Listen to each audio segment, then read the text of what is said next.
जो मावल लोकसभा है उसमें 2019 को मैं लड़ा था और अभी वो 2019 को 76,000 वोटिंग था और 5 साल में बहुत बड़ा काम मैंने किया है। और अभी ये जो बहुजन समाज पार्टी है उससे मैं लड़के यहाँ जीत हासिल करने वाला हूँ और ये जीत देश के लिए, विश्व के लिए, मागास वर्गीय भारत की 85% लोगों की जीत होगी, ये मैं कहना चाहता हूँ। मावल लोकसभा में किस तरह के समस्या है, क्या प्रॉब्लम्स है जिसे आप लोकसभा में सुलझाना चाहते हैं?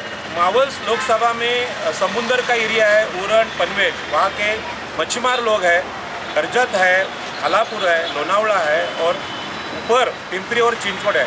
यहाँ की जो समस्या है वो मागास वर्ग के लोगों के घरों की समस्या है, रोजगार की समस्या है और ये समस्या है वो बहुत बड़ी हो गई है ये मोदी सरकार के काल में। तो इसको न्याय देने के लिए लोकसभा में आवाज़ रखना जरूरी है।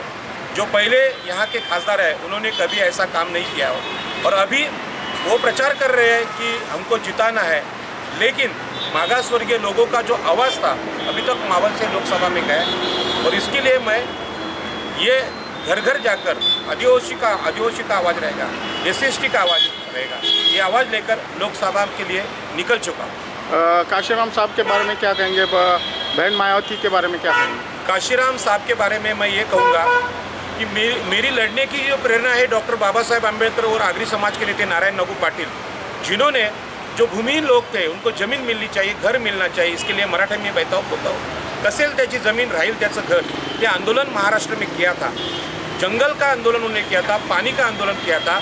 ये आंदोलन बाबा साहब जाने के बाद खत्म हो गया और ये आंदोलन फिर से काशीराम साहब ने किया।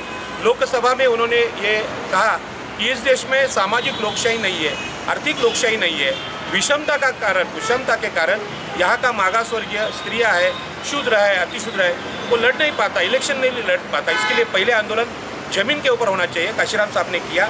अभी का नेतृत्व बहन मायावती कर रही है और इस देश का नेतृत्व अभी स्त्रियों ने करना चाहिए, जो संविधान कहता है। और आदर्श स्त्री अभी पूरे देश में बहन मायावती है। और हम जो आगरी कोली लोग हैं मातृसत्ताक है, शादी में हम दहेज नहीं लेते, हमारे घर में सब अर्थव्यवस्था महिलाओं के हाथों में है, स्त्री जन्मों का स्वागत यहाँ होता है, हमारे शादियाँ महिलाएं लगाती है।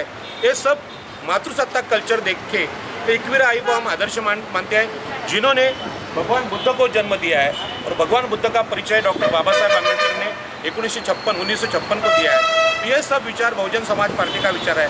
इसके लिए ये जीत मावल लोकसभा में होनी चाहिए, ये सब कार्यकर्ता को मैं विनती कर रहा हूँ। और पूरे देश में ये इलेक्शन के तरफ, ये जो मावल की लोकसभा है इसके तरफ एक अलग नज़रिए से देखना चाहिए, ऐसे मुझे लगता है।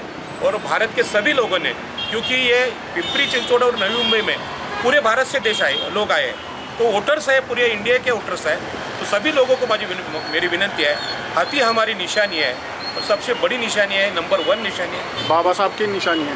बाबा साहब की निशानी है। बाबा साहब ने सोचा था राजकीय परिवर्तन और निशानी भी ऐसा ढूंढा है। वो आपको मालूम है कि भगवान बुद्ध से लेकर अभी तक, मतलब अभी जो चल रहा है उसमें हाथी ही एक अच्छी निशानी है। उसको देखो और वोट करो। मैं तो बहुत छोटा आदमी हूँ, बाबा साहब को ध्यान में रखो, काशीराम साहब को ध्यान में रखो, बहन मायावती को ध्यान में रखो, हमारे सामान्य कार्यकर्ता को ध्यान में रखो और वोटिंग करो। इतना ही मेरा विनती है।